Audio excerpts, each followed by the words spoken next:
Mic on. There we go. Everything is on. What's up, Kevin? What's up? What's up, Jared? I'm happy to be here. I'm so excited. I'm here to introduce you to this awesome man to my right. This is Kevin White, who runs marketing and demand at Common Room. Before we dive in all into dark funnels, I want to take a moment to say a big thank you to Common Room, who are diamond partners for RevCon. We really couldn't do this without you. And I made a funny comment in here. I said, go to commonroom.io or hit Kevin up in one-to-one or some dark area not attributable, but maybe it was a bad joke. I'm going to bounce past to Kevin here. Kevin, welcome, my friend. I got the joke. I LOL'd, but I didn't write it in the chat, so my bad. Well, thanks so much, Jared, and thanks for the RevGenius team for having me. I'm going to see if I can figure out the controls here. I'm sure everyone's made some sort of joke around how they can't get the screen sharing working, so let's see if I can manage this. And okay, looks like my screen is going. I have my show notes on. Let's jump into things. So yeah. Like Jared mentioned, I'm Kevin. I lead the marketing team at Common Room. My talk today is all about the dark funnel, something you've probably heard of. And if you're here, you probably want to learn how to make some sense of it. And hopefully I'll get us there. Some things you'll notice throughout the deck here is that I'm a big fan of Mid-Journey. So you'll see a lot of Mid-Journey images. And I have 30 slides and just under 30 minutes, so it's going to be pretty rapid fire. So let's get to it. First thing, quick personal story on my end. So this story is about a recent software purchase that I made. And so you can probably kind of guess where I'm going at with this, but the journey or the story starts a long time ago. This guy, Pep, who is up here on the top left, he's pretty well known in marketing circles. I first heard of him through this website, content site called CXL. He now does a podcast, and just put a pin on that for a second. So fast forward to just a little bit over a year ago, I was actually at a different company. This was a data company, and my CEO, as CEOs tend to do, hits me up and goes, we need a new homepage. So this was a trigger that put me into market to look for some user feedback software. So as our homepage was being designed, I wanted to get feedback on it from users.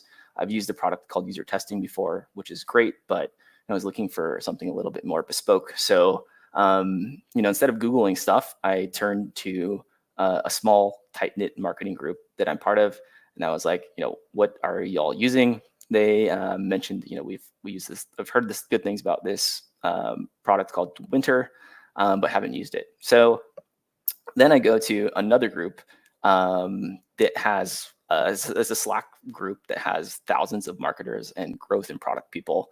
And instead of typing in any kind of note there or question, I just do a search, which is a good hack if anyone wants to do that. And I search for the product Winter with a Y. This brings me to a thread of a bunch of feedback from users and pros and cons. And I trust it a lot more than reading G2 reviews, which we all know can be gamed. Then I go to their page. I realize that Pepper's behind this, which is really great. I trust Pep. It's a product-led type product, so I can sign up, use the chat bot to ask a few questions, and then launch my test. And in a few days, I get results back. The results are from our ideal target audience, and it's a great success. And then to tie everything together, just a few days ago, one of my old colleagues, her name's Julie on the design team, and she's like, I remember we ran this experiment, but I forget the company. And so I made a word of mouth recommendation to her, and there you have the complete growth loop. And so what I'm getting at with this is pretty much everything leading up to this path to purchase is the dark funnel at play. And I think it's pretty representative of the way most people make purchases nowadays. And who knows what the best definition of the dark funnel is, but it's dark because most of these really influential touch points don't show up in our normal marketing attribution. Okay, so I think a lot of people here understand this in this way. Why there's so much like mystery and buzz around the dark funnel. It's like this scary thing, and why it's becoming more popular. There's this guy, Chris Walker, who's kind of exposed that mystery and popularized the term, and has like a lot of hot takes, and has gained a massive following in doing so. And also, it's like so much of a thing that it's been trademarked by one of our competitors at Common Room, who shall not be named, but let's hope that by giving this talk, I don't get a cease and desist letter from them.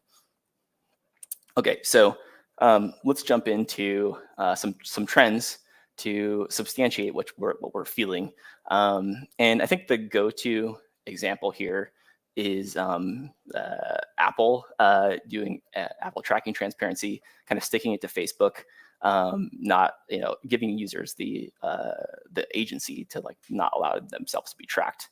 The other example is these pesky little things that ruin our user experience on websites that a lot of people opt out of when given the opportunity. And these are these privacy preference things that GDPR helped or nudged everyone to implement. And then finally, the last one here is something that I think a lot of people maybe don't know about, but I find pretty interesting. It's called query parameter stripping, and it's a feature of browsers like Firefox and Brave. So even if you are using a UTM parameter or are trying to use Google Ads and get that GCLAD tracking in your URLs, these browsers like know that, and they're stripping them out automatically. So that means that like these once tracked links and once tracked UTM parameters are now just showing up as direct traffic in your source of truth for attribution. So it's becoming harder and harder to do attribution. And then also kind of like appealing to some of the like analyst authorities. Gartner did some research that said reps only have 5% of the time with a user in the purchase process. Salesforce did this like state of sales survey of 77,000 reps and found that buyers are increasingly conducting research before buying. It's just like, yeah, duh, of course they're doing that. I think the other 19% are probably lying, because I think everyone does this. And then also McKinsey's just says that, the surface area of channels people are using for research is growing and growing over time. And of course, all of this is the dark funnel at play. Cool. Everything's looking good. So let's see what we can do about it. And we really only have like one option here. It's to, if users are changing the way that they're buying, we have to kind of meet them where they are. And that means figuring out like how to identify the right dark funnel channels to go after, how to tap into them and reach our core audience and resonate with them, and then also ideally show how that effort is making an impact. And the good news is it's totally possible. And I'm going to try and walk through how it's possible, and also try not to talk my own book at Common Room too much. Okay, so here's how. So let's go back to our friend Chris Walker. And in this hypothetical, let's imagine that interest in the topic of the dark funnel, this is a very meta talk, but interest in the topic of dark funnel is something that our sales reps use as a purchase signal. This is actually the case for us at Common Room, but that's kind of beside the point. So if I'm a savvy rep, I can jump into LinkedIn. I can look through each of these relevant posts and go through the comments and identify who's in our ICP, send them a reply to the comment maybe, or send them a connect request or a DM. And I actually did this for this just one post here, and found out that of the 159 comments that were left, there was about 13 that fit our ideal customer persona at Common Room. And it took me like 5 minutes to do all that, which is like not too bad, not too painstaking, but doing this at scale does seem like something that technology should solve for us. And it actually does to some extent. So for a lot of these like dark funnel, dark social channels, there's APIs that we can connect to. These two examples here are from documentation on like how to tap into the LinkedIn and Twitter APIs. And you can pull this contextual data about users, their activity, and other traits and things like that across many dark funnel channels like Twitter, Slack, Reddit, GitHub. Like there's a huge list of channels where you can tap into these APIs. I will caveat that there's certain restrictions based on like what permissions you have and like if someone's following your brand or not, but it is possible. So there's definitely some like caveats here, but that's a little beside the point, I guess. Okay, so the problem with all of these APIs is that they're siloed. So you can find interesting activity across each provider, but it's not super easy to maintain. And it's also, you get this hodgepodge and fire hose of data in all sorts of different formats that your data team essentially has to wrangle. And so what some savvy teams are doing is pulling all of this data into a data warehouse and then servicing it to their go-to-market teams. This example is from like a well-known SaaS company in the security space. I didn't get permission to use their logo or else I would have, but it's from a legit company. And they have a growth and data team of about 15 people. And they built this like data workflow to extract insights from the dark funnel, these channels here on the left. So they'll pull in that API activity. They'll probably do some sort of like cleanup of the data using dbt or something and stream it into their data warehouse, Snowflake or whatever your data warehouse choice is. And then they'll take that and push it into the go-to-market sources of truth, like Salesforce or Salesforce in this case, or like a BI tool. So the big problem here, I think, especially for a lot of people on this talk, is that like I don't think everyone has a data team that's able to do this.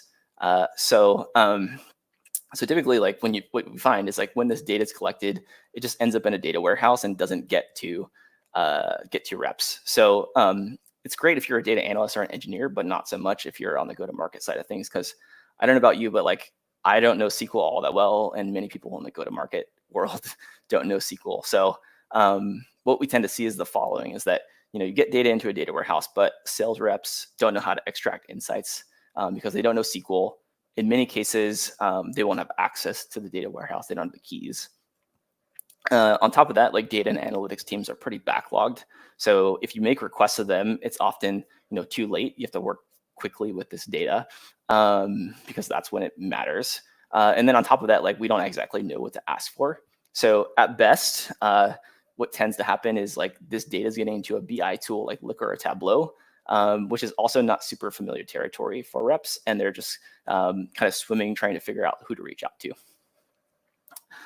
And then another really hard challenge with all of this is reconciling all of the touch points into a single user identity. And then once you even do that, you're still going to want to filter the signal from the noise and identify, okay, of this activity, who's in our target account, who's an ideal customer, because it makes a big difference if you know who and like where this activity is coming from. Okay, so up until this point, I feel like my talk track has been pretty kind of a bummer, a lot of doom and gloom. So let's hopefully take us to the promised land in the ideal state. And thanks again to Midjourney for helping me with this prompt. Okay, so in our ideal state, we're able to track all of this activity happening across dark channels. This includes like user forums like Reddit or Stack Overflow, social channels like Twitter and LinkedIn, code collaboration, GitHub, and then also like one channel that a lot of people don't think about is just data that that's in your product data that is like hidden in a data warehouse. And so the list kind of goes on like all these different signals that you can track, but are somewhat opaque to our go-to-market teams. And so we want to be able to tie all this activity into a single user. So the person posting a question in your Slack community is also the person who signed up for a free trial, or the person who just followed your competitor is from an ideal target account, or when people change jobs, and like the list also goes on of like what you want to do. And then you also want to be able to fill in the blanks of where that user works, their role, et cetera, so you can filter signal from the noise. Because intent signals from a college student are a lot different than intent signals from an economic buyer in your territory. And then when we do all that, it unlocks like a ton of different use cases and makes us much more efficient at our jobs. So we can do things like get real-time alerts when a customer or champion changes jobs. We can identify target accounts who are active in a GitHub repo or in our LinkedIn channel. We can qualify more leads into the top of the funnel, even if they don't fill out a form on our website. We can listen in on early stages of the buying cycle to get to prospects before they even start an evaluation, instead of like when their minds are made up and they're in the RFP process with the competitor. So there's a ton of different use cases that are possible. I will add a plugin here to check out our playbooks at Common Room. This is something that a lot of these I wrote and our team is writing, and something I'm very proud of, but a lot of good use cases that you can follow along with if you go to that URL there. Maybe I'll plug it into the chat too. Okay, so cool in theory, but like let's actually look at a real world use case.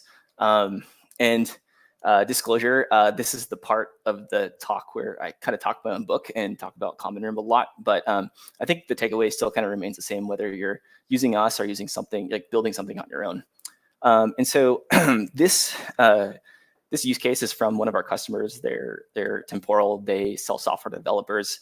Their software makes their code more fault tolerant, durable, simple. They're commercial open source type of product. And they have a big following on GitHub, and then also a vibrant user base across many channels. So these are the different sources that Temporal that cares about, that they use to tap into the dark funnel and find revenue opportunities. They connect to the sources like GitHub is a big one. Also, channels at the top of funnel like LinkedIn, Reddit, and Medium. Sources of product data, and then also like stuff at the end of the journey, like their CRM or support forum. And what they're doing is they're ingesting all of this data into a platform. In this case, it's Common Room. And what we do for them on the background is aggregate all of it into a single source of truth. And we use all these like unique identifiers and a bit of AI magic matching to know that Erica here is the same Erica across all these different places. And then we also, do a bit of enrichment so that not only that it's Erica, but that she works at our made-up company Sassy, but previously worked at Lyft, and we know her role and her region and what our tech stack looks like and all this other good stuff to know if she's a good fit for us to sell into. And it's great for one person, but we do this across like all users and all channels. So in turn, Temporal has this like really comprehensive view of every user at every stage in their path to purchase. So they actually have matches for like 30,000 plus people, which is a lot for any one person to handle. So from here, we give them the tools so they can like start to dig into and extract signal from the noise. This is the kind of the point where you would have all this data into a data warehouse and then need to use SQL to extract signal from the noise. And so because we have all this like firmographic and user activity data in one place, we can quickly apply some criteria to focus on those people with the highest intent and highest fit. In this example, we're applying criteria for an ICP, which is a combination of like title, org size, amount raised in industry, and then we're adding an extra filter to show if they've been active in our dark funnel and product in the last 14 days. So very quickly, we can get from this like really large scope of users matched down to something that's very workable for individual go-to-market teams. And what's even cooler is that we like save these into different cohorts and build burn down lists for reps that are prioritized and replenished on a daily basis. Apologies, like it's a little hard to see this in this example, but we can like grab these users and add them to operationalize things, like add them to an outreach sequence, sync them to Salesforce, send them a LinkedIn DM, like reach them in the channels where we have found them. And all this helps with conversion and making your reps and team much more effective. And like one other thing I really wanted to show off because it's kind of new is this contextual lead scoring. So we by combining all of this activity data and user profile data into one place, you can service up prospects based on like thousands of different factors. And what's really cool is that if you hover over like the excellent score, you can see the context of what's driving that score. And so if I'm a rep or a marketing person or whatever, I can like look into this and be like, oh, this person has all these different traits and here's the recent activity. Like I want to add them to this personalized sequence on outreach, because it's going to like increase my likelihood of getting a conversation. And then last thing here, I have to show the quote from the customer. So Temporal is doing this. Their team's getting a lot of meetings booked in pipeline coming from this mode of operation. And so yeah, it's a really valuable thing for them. And I think like a lot of people on here would get value from it too. And wow, that was fast. I still have 10 minutes left. Thanks everyone. Let's go to Q&A. A few plugs here before we're doing that. You can go to commonroom.io and sign up for this and like plug in your different sources right now. We also have a really strong community on Slack and other places.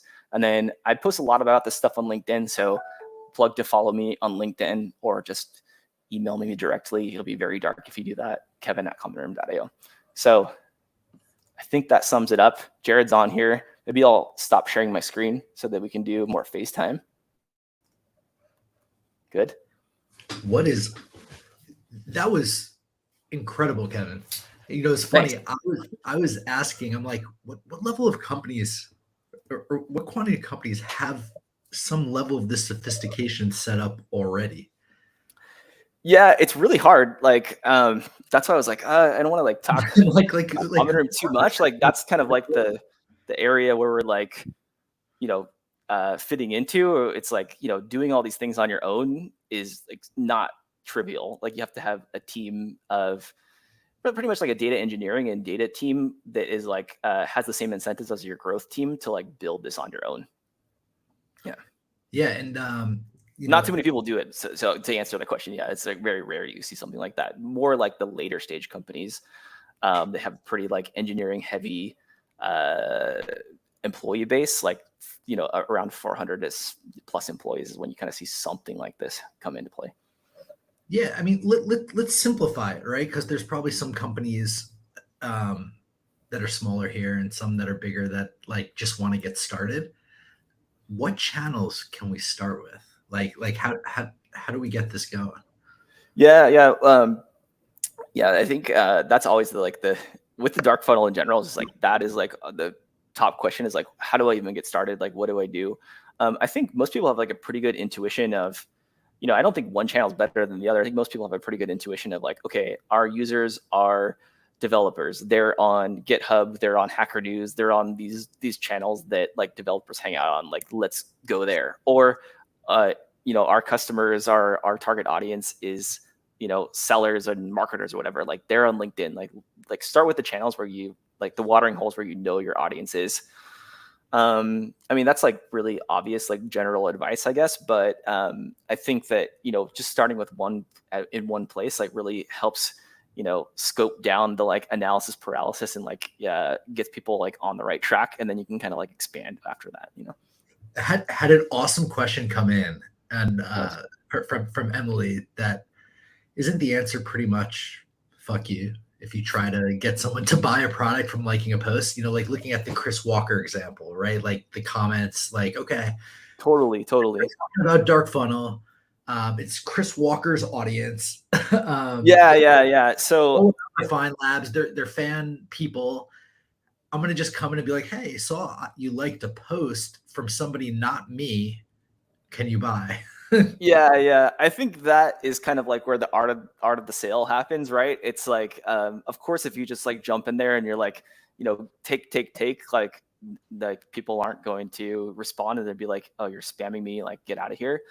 But it's a really good point and a really good question. I think that's kind of like where the training of how to like do this in the right way and how to like add value to those conversations, is kind of like the art of it. Like, how do you do that the right way? But even like, you know, I feel like knowing someone's interested it's maybe like, I don't know if it's too disingenuous if it's like spying on someone, but like knowing someone's interested in this topic, they're in your ICP.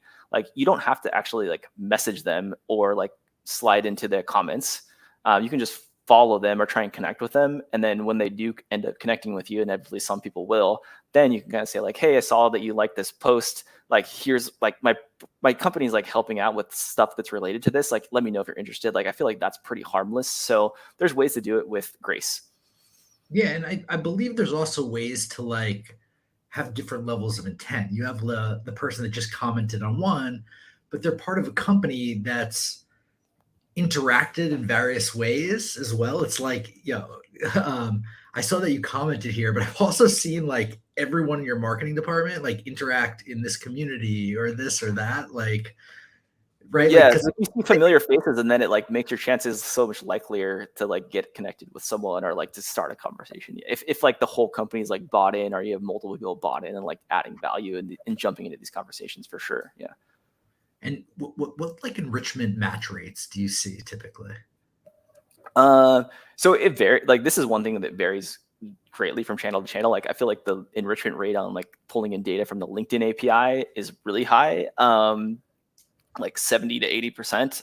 And then there's these other channels like Reddit, which is kind of anonymous by nature, or pseudonymous by nature. And those ones are really hard to get a match rate. Although we do get a match rate like 10% or something like that. I don't know what the actual number is. We do get match rates from Reddit, but it's pretty hard to get a good match rate there. Yeah. It's so funny. Shout out to Jane in the audience. She's saying, I think too many people follow Chris Walker because she gets Yeah, that's true. so I It feel was an like easy example to go to, I guess. Yeah, yeah. commenting on so that's super interesting. Like, dude, this is and somebody also commented, all this effort versus just having your reps and CSMs ask how they heard about us and Well, or yeah, I think on your uh forums. yeah, I think I mean that's a good point. Like, you can ask about how people hear about you on your forums, but like at that point they're like that far along the journey where like they know about your product, they are opting in, they have like a clear problem they're trying to solve. And like I think there's a lot of the buyer's journey that is before that you can jump in and like create demand or influence. And so like yes, that's one way to like do attribution, is to just ask on a form, but it doesn't like solve the problem of like finding intent and like creating pipeline from that intent from channels that are from at a point when someone's like not actually signed up for your product, right? We Or got hand raisers. That's the new popular term, is like they're hand raisers, right? 100%. We got the question that's on the back of everybody's mind. I'm pretty sure I know the answer, but can this tool mine open communities, i.e. Slack?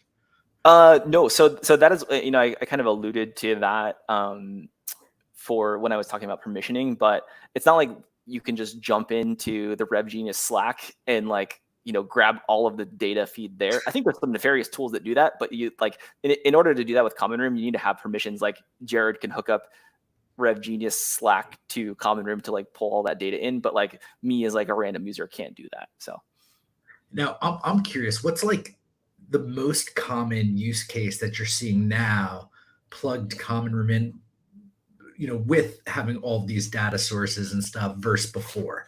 Like seeing people on a post, you just said you could manually do that, right? Um, what are you seeing the most often and most frequently, like use cases to help reps with their outbound and connecting with people? yeah, I think people like, I mean, I don't know if the actual like most common thing is. It's really like, okay, the like simple example is like there's all this activity happening like in different channels, and like reps just want to know when that activity is from one of their target accounts, or like marketing wants to know that like these accounts are active so that they can like put them into some sort of like AVM type of targeting, right? So that is like the main use case, is like I just want to know at first what's happening because like I am blind to it right now. And so like from that point, when you start to identify like, who are these people, like are they, people that we would want to like sell into or that could get value from our product, then it's like, okay, what did they say, like how do we follow up in like a helpful way? But I think it just starts with just like knowing what's happening in general is like the very first thing people do. All right, we have time for one more question. There's a bunch that came in. Do you supplement what you can track by modeling what you can't? Um, Do I Joe, supplement what we can track by modeling what we can't? we've been looking for an insights guesstimate on dark social, the people who read or watch all of your posts but don't like and comment. Oh yeah. A lot of Well, you can't. So the APIs won't pass that data if it's like dark. Like that's super dark. I don't think you can get. You can't know what people like saw as an impression. I think Common Room doesn't do that. But yeah, you can. I think LinkedIn does give you the analytics of like this company. You saw this amount of impressions or whatever like that in like the LinkedIn like demographics like. What's it called? I don't know what the name for it is, but it's like analytics for like LinkedIn. But that won't tell you the individual. It'll only tell you like the companies and like profiles and stuff like that. So that's a proxy, but it's not like I think identity. Like the hard thing is identity plus intent, and that's what we do really well. And like that's what your sellers need. Like an account doing something is not all that helpful, right? We're gonna get you these questions. The rest of them, we have some questions. Like email me or hit me up on LinkedIn with any questions. I'm happy to answer them. Up in the RevGenius Slack, 1-to-1. Oh yeah, RevGenius Slack. I'm there. Yeah. Yeah, we do that, and we have attribution on that because we use Common Room. Oh yeah, do that so that way it's all trackable. We can. You can't see DMs. Yeah. Okay. So we'll come up with a public channel, Pragya, where we can put the questions from this in. And then we could do a quick recap somewhere along the way of the questions that came in. And happy to do that. Happy to do that. Contribute it directly to Pipeline, and you could be a part of it in real time. Cool. And then if you do that, I'll put our sellers on your account. So yeah, to tie it all full circle. Yeah. Thank you. I'm ecstatic to have you, Kevin. Thank you again for being here. Thank you, Common Room, for being a part of sponsoring RevGenius and RevCon, and it's been an honor. The next session is actually me pre-recorded with Morgan Ingram. So we're gonna go over there now. Thank you all again so much. I'm excited to show you what Morgan and I spoke about at SaaStr. Nice. Thanks everyone. See ya. How do I leave this thing? I don't know. I'm just gonna close